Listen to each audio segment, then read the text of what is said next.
Sahih al-Bukhari 87. Book 3, Hadith 29. Narrated Abu Jamrah. I was an interpreter between the people and Ibn Abbas. Once Ibn Abbas said that a delegation of the tribe of Abdul Qais came to the Prophet, who asked them, "Who are the people, i.e. you? Or, who are the delegates?" They replied, "We are from the tribe of Rabi'a." Then the Prophet said to them, "Welcome, O people," or said, "O delegation of Abdul Qais. Neither will you have disgrace nor will you regret." They said, "We have come to you from a distant place and there is the tribe of the infidels of Madar intervening between you and us, and we cannot come to you except in the sacred month. So please order us to do something good, religious deeds, and that we may also inform our people whom we have left behind, at home, and that we may enter paradise, by acting on them." The Prophet ordered them to do 4 things, and forbade them from 4 things. He ordered them to believe in Allah alone, the Honorable, the Majestic, and said to them, "Do you know what is meant by believing in Allah alone?" They replied, "Allah and His Apostle know better." Thereupon the Prophet said, "That means to testify that none has the right to be worshipped but Allah and that Muhammad is His Apostle, to offer prayers perfectly, to pay zakat, to observe fasts during the month of Ramadan, and to pay al-Khumus, 1/5 of the booty to be given in Allah's cause."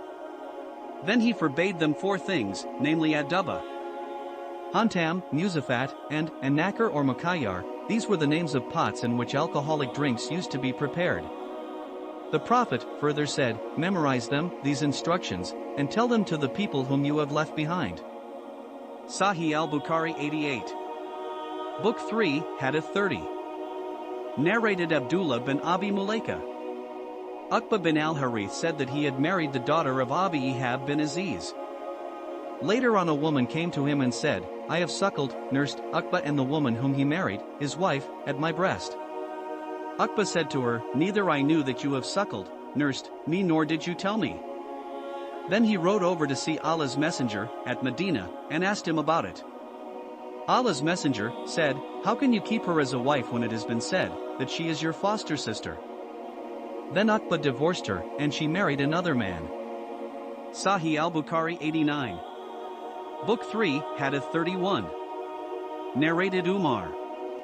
My Ansari neighbor from Bani Umayyah bin Zaid, who used to live at Awali al-Madinah and used to visit the Prophet, by turns. He used to go one day and I another day. When I went I used to bring the news of that day regarding the divine inspiration and other things, and when he went, he used to do the same for me. Once my Ansari friend, in his turn, on returning from the Prophet, knocked violently at my door and asked if I was there. I became horrified and came out to him.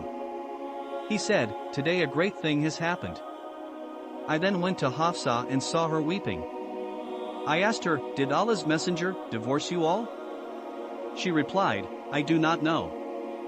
Then, I entered upon the Prophet, and said while standing, "Have you divorced your wives?" The Prophet replied in the negative. On that I said, "Allahu Akbar, Allah is greater."